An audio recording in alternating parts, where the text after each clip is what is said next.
Washington Journal continues. We're back with Cliff Guffey. He's the president of the American Postal Workers Union, part of the AFL-CIO, here to talk about the future of the post office, U.S. Postal Service. Let's just begin with how many union workers you represent. We represent approximately 220,000.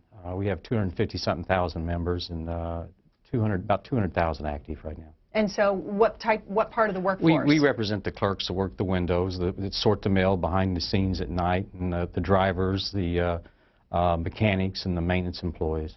Let's get on the record first. A lot of debate over the future of the Postal Service. As many people know, Congressman Darrell Issa was on this program. He has legislation to reform it. Senator John McCain has introduced companion legislation in the Senate similar to Congressman Issa's legislation. Are you willing to make concessions, and what are they? Well, we've just went through negotiations, and we made a lot of compromises in exchange for certain things. Representative Lynch has also got a bill in Congress which now has over 220 co-sponsors, which is over 50% of the Congress, which will save the post office without destroying it the way Congressman Issa's bill legislation would do. On the other side, the Senator Carper and Senator Collins both have introduced legislation that will help support the Postal Service. McCain's rubber stamp of Issa's bill will just help destroy the post office and help lay off 200,000 people, many of whom will be veterans. What concessions have the postal workers made so far? We just went through negotiations, and we relaxed our rules on flexibility so that the Postal Service could keep offices open longer. We granted up to 20% of the workers to become non-career, which there will be no legacy costs for those people, because we recognize that the Postal Service is in flux and transition into a whole different world. We started out new wages, lower level wages and stuff for new employees.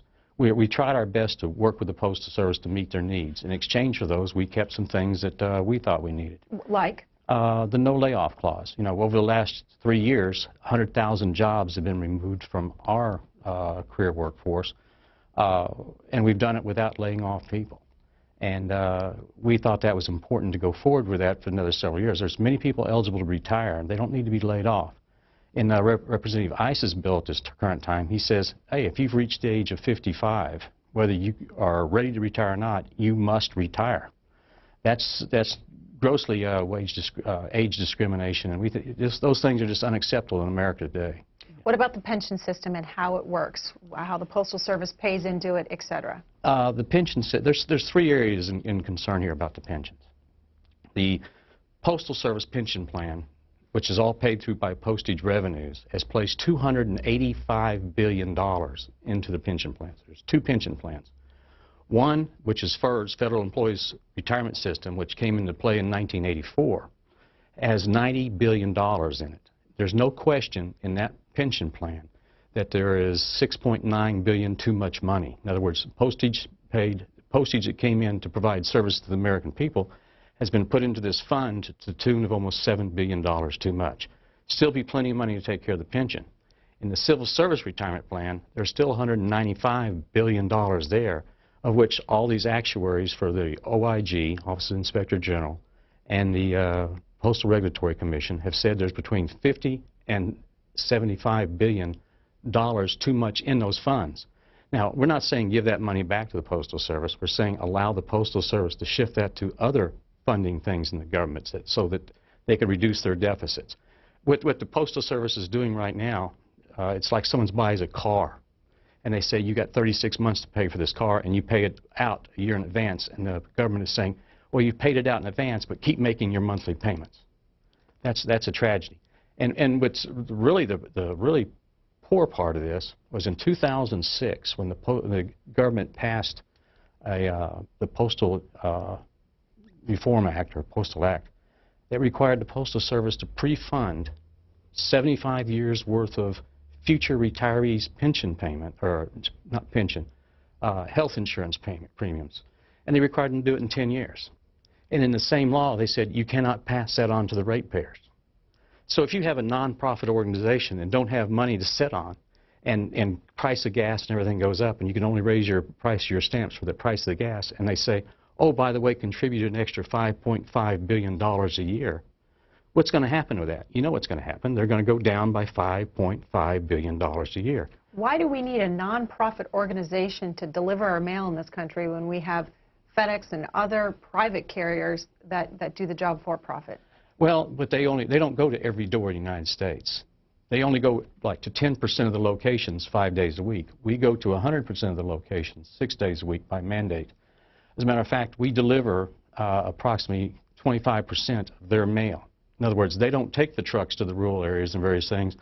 They can take the mail over the counter because the cutbacks and the requirements of Congress to take our money does not allow us to leave our post offices open past 5, so people have to take their packages there, and they still make money by passing the packages off to us to deliver.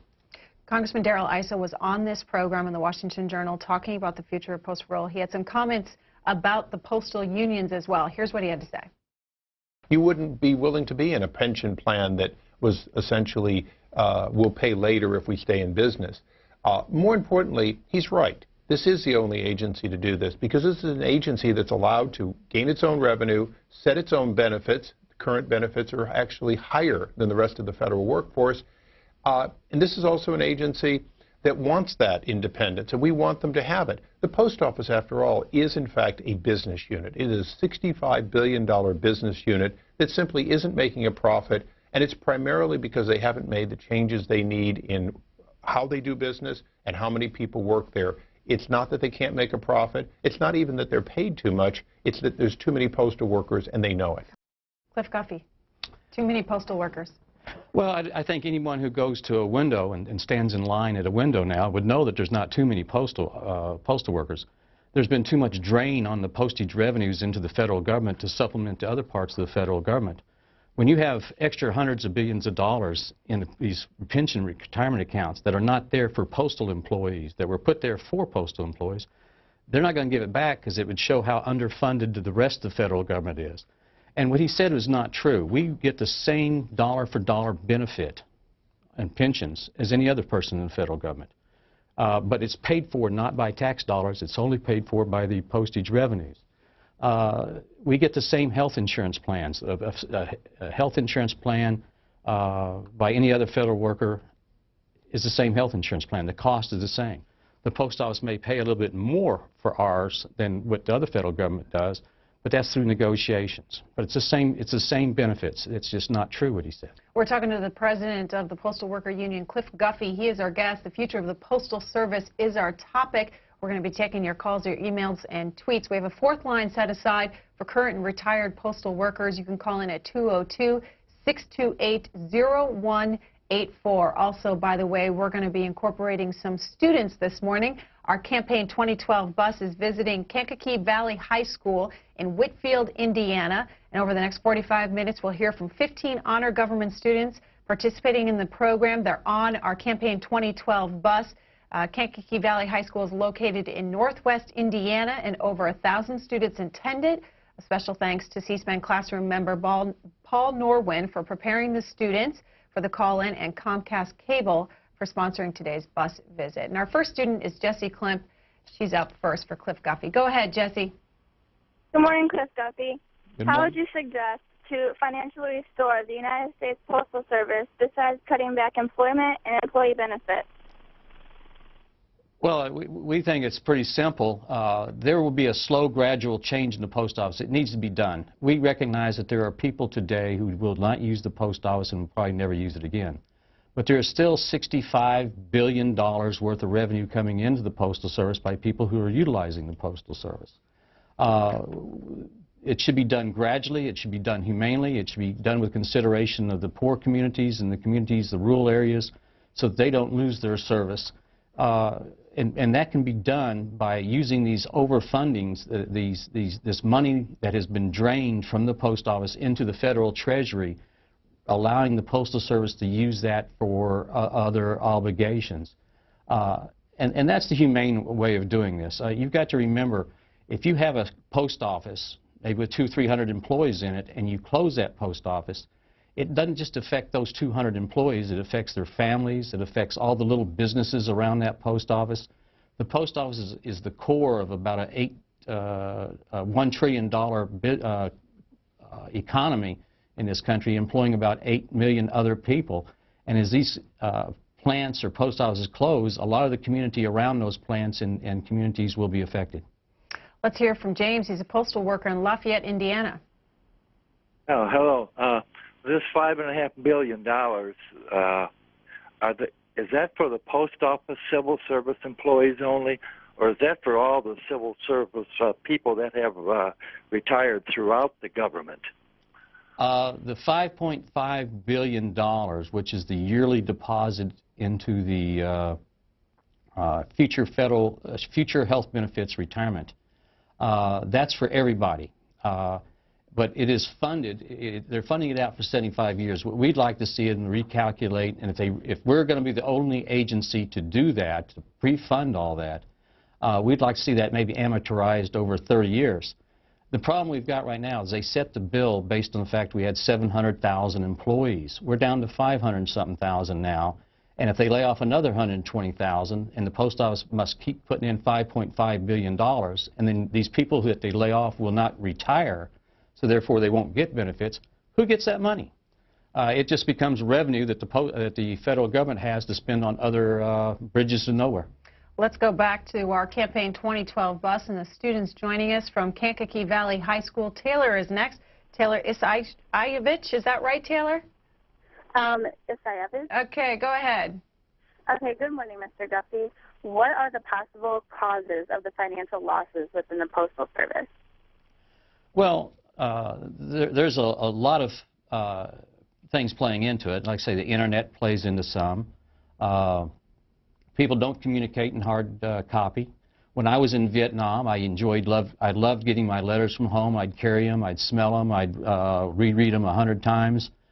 Today, the people in the war zone can open up their laptops and talk to their families through the internet. Communication style is changing. But still, there's a whole lot of this nation that relies on getting their drugs, their medicines through the mail, a lot of other checks and various things, make payments through the mail, even though it's going down. But advertising to the community is still a hard copy item. I think most advertisers believe the best way to advertise is by putting something in the hands of the consumer. I want to show you and our viewers what the Postmaster General, Patrick Donahue, had to say when he was on this program about the negotiations between unions and how that came about. We've talked to the unions. There are some opportunities in there with overtime reduction and with some other things that you, again, can create opportunities to move people off the rolls in a responsible way. And will this have any impact on your ongoing union negotiations? There's always discussions that go on within the union negotiations. That, you know, it's a situation right now where we've got two unions in negotiations and one in arbitration. Anytime, especially when you've got the economic issues that we're facing, that has to be taken into consideration when we sit down with the unions. Cliff Guffey, what's your reaction to that? Well, it's true. We work very closely. We're one of the largest bargaining unit, and we entered negotiations with a certain aspect to try to solve a lot of these problems. He has 3 other unions he's negotiating with, and I think that they will work and do their part in saving or working with the Postal Service. It's to no one's interest for the labor unions and the workers to help destroy the company that is feeding their families. And we tried our best to work with the Postal Service, and I'm sure the other unions will too. So there are things that should not be forced on the Postal Service that when we can resolve a lot of our problems ourselves.